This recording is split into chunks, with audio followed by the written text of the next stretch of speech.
very unique, very striking, and very simple to understand as well. Demonic forms that we haven't seen before.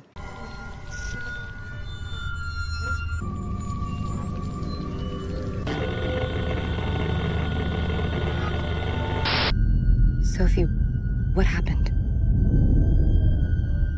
I think there's something here that's not meant to be. The Conjuring films are very grounded in sort of a real-time period, right? Because, you know, based on the true life story of the Warrens. And so, you know, one of the things we wanted to capture with the Conjuring films is to kind of keep the documentary kind of quality about it. You know, it's very Americana-centric of that period in the 70s, 60s, and 80s. We thought with this it would be fun to just spin things on its head, to take him to France. And considering that he wouldn't be Frenchy anymore, he would be known as Maurice.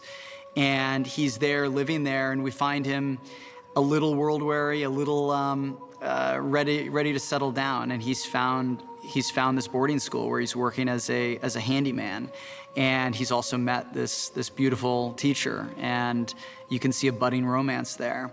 And it just felt like a really exciting turn for the character, that we're seeing this guy become an adult and grow up. And I think that one of the things that, looking at the characters between the two movies, these are stories about growing up in a way. Demons are masters of, they're shapeshifters, they're masters of deceit and deception, and they take any form. I think that that's one of the things that's most exciting about these movies is it's really limited only by your imagination. What we felt would be fun is with the spin-offs, especially with the Nun spin-offs, is to kind of like go back to ancient Europe, to try and give the movie a different look to the Conjuring films.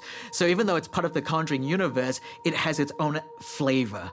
And going to sort of more old Europe really gives the demon nun like this sort of ancient evil quality to her. And I think, you know, it really helps the film out tremendously. I love Europe. I love the idea of the Conjuring universe in Europe. And the first thing I did, honestly, was just look at a whole bunch of pictures from both France and Spain in the 1950s. And that was like that first step of research, was just digging into these photos. And a lot of great stuff came out of there. Saint Lucy was a saint that always both frightened me and intrigued me. I grew up Catholic, and I was always struck by the imagery surrounding her, the idea of this woman whose eyes have been cut out, and oftentimes we see her eyes on her palms. I thought that there's something really frightening and powerful about that. Kayla Cooper is someone that we love, that we had worked very closely on Megan and then on the Malignant film. And so we want to keep her within the family. And so we brought her into the Conjuring world, and she loved this world, and she's such a big horror fan, and she totally understood what it was that we were going for. And that was something important for her to try and, you know, kind of play, you know, in a world that is somewhat established already, but kind of still bring her own tone and style to it. And that's what she did with the script for this film. The first script that I got from Michaela was already awesome. She's an incredibly talented writer, and so much of the core story and the core structure was already there. And it continued the tradition of the first film, which was, this is another mission movie. And it was a mission movie in the Conjuring universe, set in Europe. The Conjuring universe in general tend to be very sort of female-centric. It has this sort of maternal quality to it that, everything's kind of sort of seen through the eyes of Lorraine, of motherhood. And even the first Conjuring, you know, the antagonist was this witch that possessed the mother of this family. So it has a very sort of maternal tone to it. And it's something that, you know, I've always been very fascinated by and wanted to kind of keep it going with all the sort of Conjuring universe films. The first film was set in 1952, and it's 4 years later. It's 1956, and we find Sister Irene in Italy. She's hiding out in this Italian convent and leading this very anonymous life. The idea of sight and seeing as a power to be attacked and desired, I thought, was a really interesting idea, and especially how it connected to Sister Irene, who is at a point in her life where she's always had visions. She's always been connected to something just beyond her. And the idea that in this quest to find the eyes, there was the larger external quest, this adventure, the mission of finding the eyes of St. Lucy, finding this ancient relic. But then there's also this personal journey, this smaller, intimate journey within herself of understanding who she is and, finding her own sight and finding her own ability to see the world around her. Part of the vision for this movie is truly from Michael Chaves.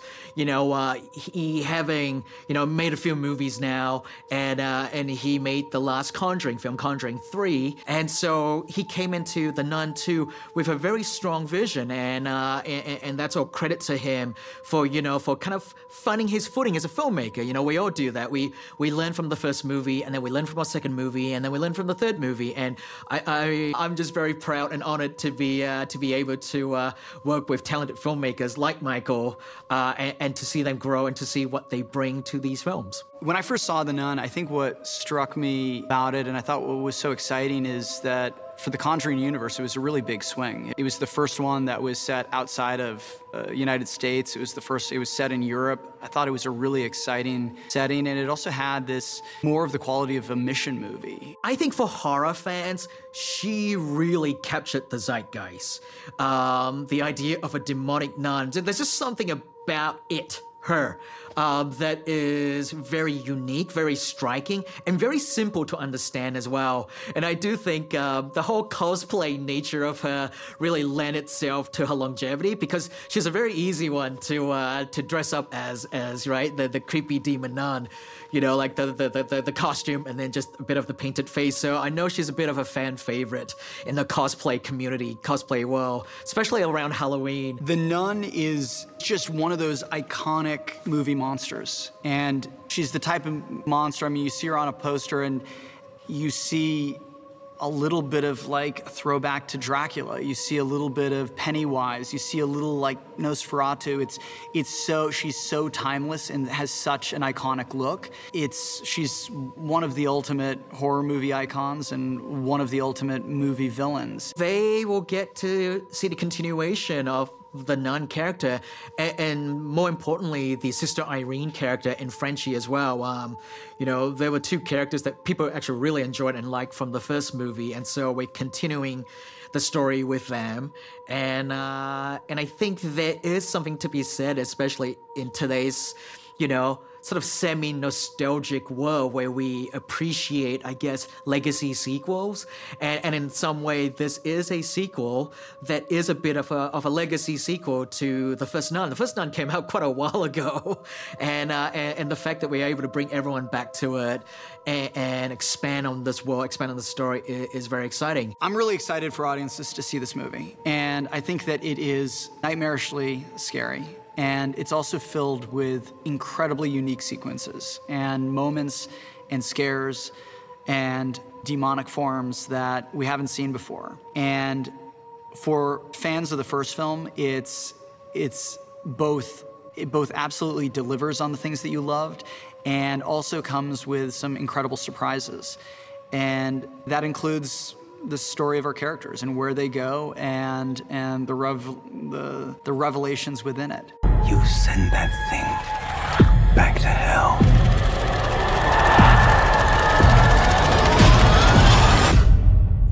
别忘了订阅我们的频道，打开小铃铛就不会错过任何精彩内容，随时上架。我们下回再见。